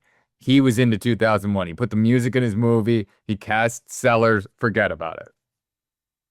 There was something, the satire element was really interesting because I thought this movie being there, it had the very subtle humor. It had the satire. It had the dark kind of cynical undertone that you could draw out there. But it also was very dramatic at the same time. And it didn't have like laugh out loud. It wasn't like a comedy. And I forget I thought of something earlier when you were saying something and I thought that connected to the satire of it. Oh gosh, now I can't remember. No, it'll come back to you. It'll come back. That was a really interesting element because of course, you're then pulled into this world. Oh, I know what, oh my God, I know what I wanted to say. I'm getting chills. It's here. The president in this movie is impotent. Yes, very good. He's impotent, and Chance has a small penis. That's right. The president in this movie cannot perform sexually. And what is the opening sequence of Doctor Strangelove? The bomb being a phallic symbol? It's the refueling of the airplane with. Oh, that's what I meant. The docking of the phallic symbol. It's not a thing. It's the long hose, whatever the fuck. Yeah. Doctor Strangelove is a movie that uses overt sexual metaphors. And the implication, I think, of what Kubrick is saying, part of the implication in Doctor Strangelove is that these leaders of our world are all impotent. So they need to bomb other things and show their masculinity. So they need to use giant phallic symbols. That's right. And the general in Doctor Strangelove, he says the purity of essence. He says my essence was corrupted, and I realized that the commies were corrupting my essence in the act of love. He says I realized this in the moment of the physical act of love when I couldn't perform. And I thought, why couldn't I perform? It's because the Russians are poisoning our water. And that's why I know I have to bomb them. So he essentially loses his mind. They're going to be taking our precious bodily fluids. Our precious bodily fluids. So he loses his mind because he can't perform sexually. And now here in being there, you have a president. It's a good connection. A president who can't perform sexually. He's going, according to the little men at the end of the film, he's going to lose. Yeah, it's good. I never read into those scenes. I always just thought, oh, these are nice comma scenes that humanize the president. But you're right. There's more. Ashby wouldn't have just put those in there for no reason. And then even the second time when he's not performing with his wife, or his wife going, is it me or is it that? Is it whatever? The phone rings and he's like, Saved by the Bell. Got it. Okay, back, sitting up. Okay, wartime. Now I'm a man again. The phone rings, just like the scene in Doctor Strangelove where Turgison, what's his name? General Turgison. I forget his name. Turgison, yeah. Yeah, something like that. Just like the scene in Doctor Strangelove where George C. Scott gets the call and his mistress picks it up and he's got to come to the phone. But the idea is that he's interrupted with a phone call. So there's so many Kubrick parallels. It's crazy. Okay. I'm so pissed that there aren't fucking interviews that I could find of these two guys ever mentioning each other. But the fact that there's none that I could find, and if anybody out there on the podcast knows of any and you could find any, please write us at Andrew. What is it again? Light up the dark podcast at gmail.com. Please prove us wrong and write us in and go, hey guys, here's proof, here's the articles, here's where I definitely know Kubrick didn't say anything. But if you could find anything of Ashby mentioning Kubrick at all, that would be wonderful for us. I'm shocked if you Google those two names together that you don't get like 1 million hits. Oh, you'll get 1 million hits of fans talking about the connections and things like that, but you won't get like Stanley Kubrick said this about Hal Ashby. Hal Ashby said this about Kubrick. Like I couldn't find that. He was never maybe directly asked about it and spoke about it directly. Yeah, okay. that I can find. I know that Kubrick, I can yeah, Kubrick spoke about Max Ophuls very highly. He did mention a few of his influences, but I think you're right. I don't think I ever remember him mentioning Hal Ashby. But I wonder if The Shining was actually influenced by this movie. I mean, I think Kubrick was probably already in production on The Shining when this movie came out, so I don't know how much of an overlap there would be. Oh no, they were deep into production. I looked that up last night. He was in production. They were shooting The Shining since 1978. Like they've been shooting quite some period of time. But there's a fascinating overlap because you just sent me before the podcast an image of what the Rand interior looks like of their mansion. The actual interior of the mansion that is actually in North Carolina, and it was, I don't know if it still is, but it was the largest private estate, and I think Vanderbilt's had something to do with it. I'm not 100% sure, but it seems like now it's they got ramps outside, and all the pictures I looked at were like people touring it. So I think it's a big open, tour-like environment, probably, maybe dedicated to, it's a state park now or whatever, one of those types of things. But that specific photo, as I was going through, I was like, this looks identical to the fucking, The Shining, the fucking, the room where he's typing. It's not the gold room. What's the other one again? The Overlook. What's that? I forget what that room's called. They refer to it as something. Anyway, it looked identical from when Wendy came up from the boiler and Jack is going, and it's like she runs through, and it's like I can see Garrett Brown's Steadicam, and you see those chandeliers hanging there, and you're just like, oh my God. Like I sent it to you and not even saying, and you were just like, is this the Overlook? What's going on here? Yeah, it had those giant chandeliers with all the candles, those circular chandeliers. It's that makes it, if you light it differently, it could be, you could have shot Eyes Wide Shut there. It's that exact environment. It does almost feel like this is like a lost Kubrick film or like an alternate Kubrick film. I mean, it's so Kubrick. It's a spiritual Kubrick movie. If you crop the edges and you made it 4:3, I could there would be shots and there would be things where I'd go, yep, okay, that's it. This episode is brought to you by Hollander and Sons Fine Tailors of New York, established in 1856, dressing gentlemen of discretion and sometimes complete enigmas. At Hollister and Sons, we don't just measure shoulders, we measure destiny. And if you happen to wander out of your estate after 50 years and accidentally rise to power, you better be wearing a 3-piece from us. Hand-stitched, wool blend, double-vented discretion. No logos, no noise, just clean lines and the illusion of control. Hollander and Sons, for the man who says nothing and is still somehow the most important person in the room. I don't know if we want to skip to the ending, but then the idea of that ending, I mean, the idea that then Ben dies and the final sequence of the funeral with the speech given by the President of the United States eulogizing this incredibly wealthy man who, oversees the decisions of our government. And then framed, by the way, I noticed that his house, his estate, is parallel with that pyramid with the Eye of Horus. So those two, speaking of mirrors, those two mirror each other. All right. And so just the idea of, the little men And it also reminds me of the end of, speaking of another filmmaker who had great Kubrick connections, Steven Spielberg, the end of Raiders of the Lost Ark, top men, right? Top men.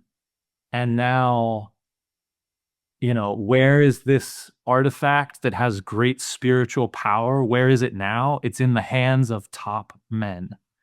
And now at the end of being there, you have the little men who are whispering under their breath about the fate of society.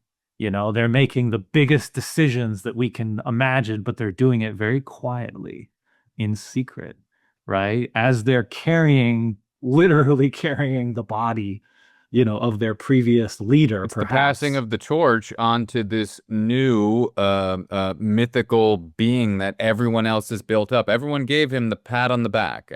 Rand did it. Rand said, no, he's good. President went on TV, said, this guy's good. These guys are deciding, hey, his rating is good. This will be the next. Push it higher, higher, higher. Now, this is where I want to know your thing of it, but I also would, do want to get there and say, like, the ending is it is it like a clue or is it like a joke? Is the final scene Chance walking underwater? I think it's deliberately cryptic. Is he divine? Is this a joke? Is it a comment on here we go. Is it a comment on not reflectivity, illusion? Illusion. There you go. The reflective aspect that you're talking about. The mirror thing is the water. He literally walks on a mirror, which is the water.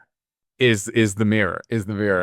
And then like is Ashby like winking at the audience going like, this man who does nothing, knows nothing, not thinks nothing, but I wouldn't say feels nothing, because again, those certain things he wants comfort, this and that, but he's about to run the world, and no one noticed because he looked and sounded, just right for that role and fit those aspects.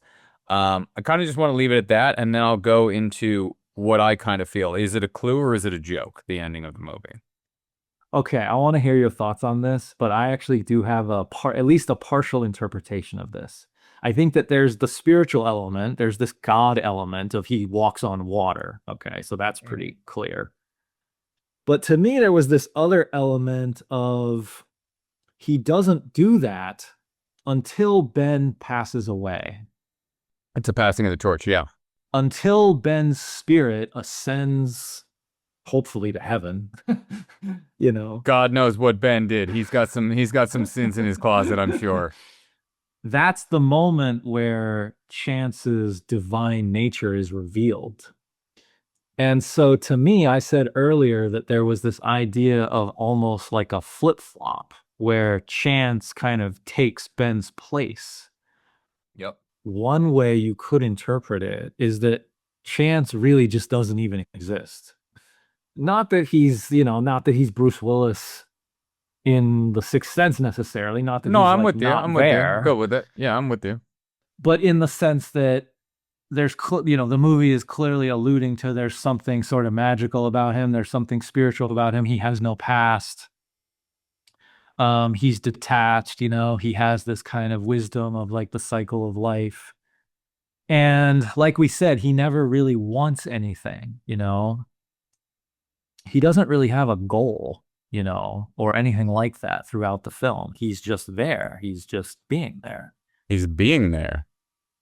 And I thought it was really interesting that at the exact moment that this man is dying, that Chance comes into his life, this old man is hanging on. He's using all of his great wealth and resources to try to continue his life and use these shots, these injections, and he has the extra oxygen in the room, and he's paying for all these doctors, and he's clinging to life. And it's not until Chance shows up that he feels like, now I can finally let go. And so I almost saw it like Chance truly is just a spiritual force, where it's like he comes into your life and there's this transformation. It's almost like Chance himself is the monolith in 2001, Is Chance Meet Joe Black? Was he here the entire time just to let Rand elevate to the next world, kind of like the Anthony Hopkins character within that Martin Brest film? Is this where we're going? Because the ending of that movie, not saying it's the greatest film of all time in any way whatsoever, but the ending of that movie, they walk off. Wait, before you say that, I've never seen it. Okay, well, I'll just say this Go to ahead, you anyone, can spoil it. to anyone else. No, to anyone else out there who has seen it. Everything gonna be alright, Harry. I'll send you that after that. So that's Brad Pitt says that line in the Jamaican accent. He goes, "Everything gonna be alright, Harry." Anyway, not to give it away, that whole movie is death coming down to Earth to be there as this person dies, and that person is a very billionaire rich character played by Anthony Hopkins, and death in that case is Brad Pitt. And the ending of that movie is very close to the ending of this, where they walk away in this giant mansionscape and they go over and he disappears. And Okay. it's not walking on water, but Okay, so that movie's about death, about death personified coming to Earth. This movie, I think, is more about life. This movie is Chance is a gardener. He's a life giver. He accepts death. Death is a part of life, but he knows how to bring things back to life, you know? So yeah, I saw it as like he's almost like I said he's like the monolith in 2001. You touch him, you're in his presence, and he transforms you. He comes into Ben's life and he gives Ben the acceptance of death. And then the two actually trade places. And so I don't know. I thought that was interesting that, he then you can assume he's going to become Eve's husband, perhaps. He's going to become the new, president of the Rand Corporation or whatever. He's going to head the financial fund. He could even become the president. He's basically going to become one of the leaders of the free world. And he wouldn't care either way. Whether he just stays in the back, because he said what he wanted. I want to be able to tend to your garden. All he wants is to be in the back of this guy's place and play around with the trees and the garden, and look at the way he took pride in those roses when he goes, "Those are my roses." Like, that's all he wants. All these other people want him to be what they want him to be. Like those 5 guys holding the casket or 6 guys holding the casket, they want to use him to become something else. And they might actually successfully do it. And he might just go along with it because it's the path of least resistance to getting warmth and food and a bed and whatever. But what he wants, the only thing we know he wants, is to fucking tend to a garden. But at the same time, on the poster, he walks in the sky. At the end of the movie itself, he walks on water. So he is almost like God personified. Or if not God himself, a vessel of God. Again, this is a theme that has come up a lot. We talked about this in our Bob Dylan Complete Unknown episode. We talked about, is Bob Dylan a vessel of God? Is God using this human on Earth to shape the events of the planet Earth? In our Superman episode, we talked about that as well. That, of course, Superman is like an embodiment of God. And now you have Chance. There's definitely those themes here. I think Ashby is 100% doing that on purpose. And I think he's going, here you go. You got your Jesus walking on water. And it's done beautifully. And the piano music and everything is there. But what is the number one thing that he does as soon as that high, perfect aspect of this movie ends and you go, oh my God, this is brilliant. Cut to black. He cuts to fucking bloopers.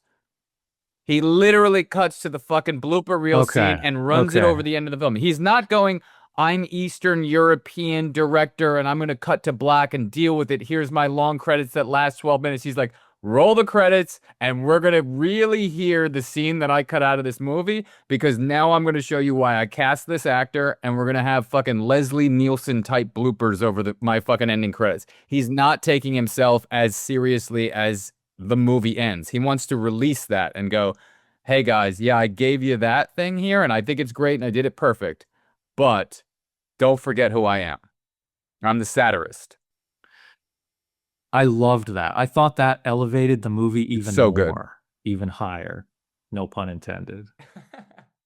that here's why it elevated even higher, because you're right. He doesn't leave you on the note of like walk on water, cut to credits, and then roll credits on a black screen and leave you with this like profound ending that you know is very, thoughtful, and you have to spend time trying to dissect it.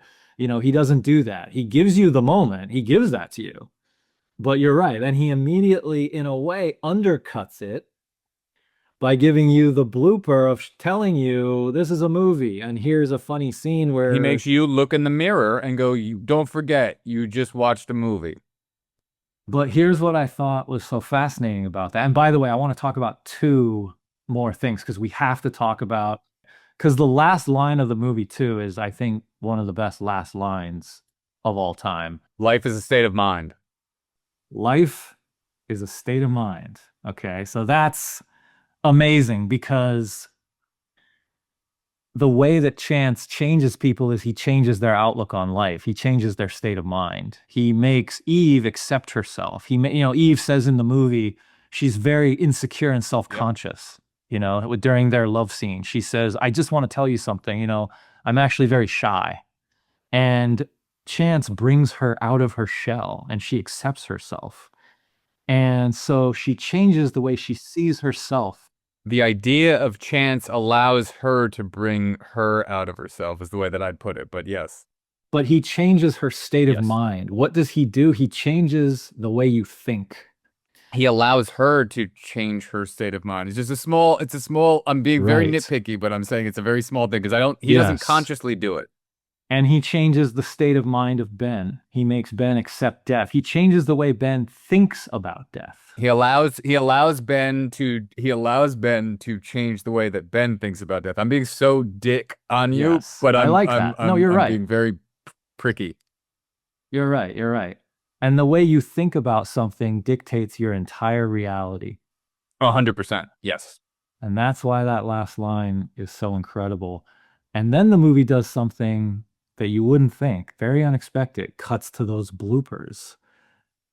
And here's the way I interpret that. It's not just bloopers. I see it as he's taking you out of the movie and he's showing it to you from this outside perspective, almost like we're going to the afterlife. Because what is the end of this movie? The end of this movie is death. It ends with Ben dying, and then Chance walks on water, and then we go outside of the film. We go somewhere else. We go into the making. They show you how it was made. They show you the maker. You actually meet the maker in that scene. That's good. That's good. That's good. And it reminded me of what we said about American Boy in our American Boy episode, that I said the end of that film makes you aware of the fact that it's a movie, that Scorsese pulls you out of it because it's his voice. And he says, do the take again, do the take again. And you become very aware that this is a movie that's being constructed by someone. You're going to meet the maker. And that's exactly what happens at the end of this movie. Yeah, and the maker, again, like I said, has a cameo in this movie, just like he has in Harold and Maude. And apparently he has a long white beard. He does. He's like a very thin Santa Claus. He's like Santa Claus during the summer if he's not been eating for quite some period of time. He's in Harold. His greatest cameo is in Harold and Maude. Anyway, keep going. You're on fire. And I also just loved the fact that at the beginning of the movie, when Chance says to that doctor, do you know Raphael? I have a message for him. And the guy's like, huh? And he just walks away.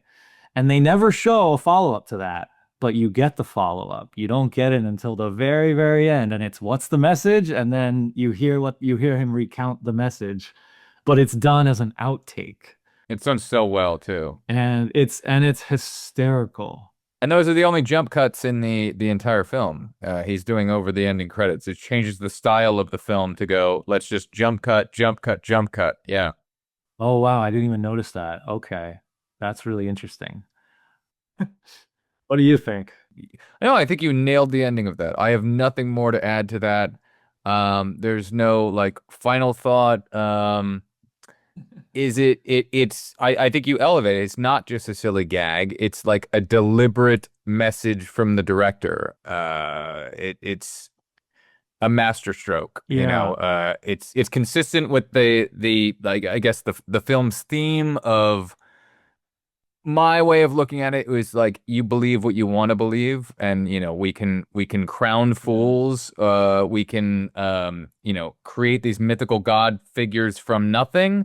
At the end of the day, you know, he's letting you know, hey, this whole thing that I made you think and feel and do and go through, you've been on a soundstage the whole time. This is a movie. I think it's Hal Ashby giving you that, you know, he's laughing behind the curtain, kind of saying, don't forget, this is all just make believe. This is your mirror. This is your, you know, I just did to you what I hope I showcase chance doing to everyone else. And that's the extra layer that can be added into there. He's showing you behind the curtain of here is the master behind the scenes who has created this, and it's all been a magical illusion the entire way. Anything you felt this entire time, now have I changed you.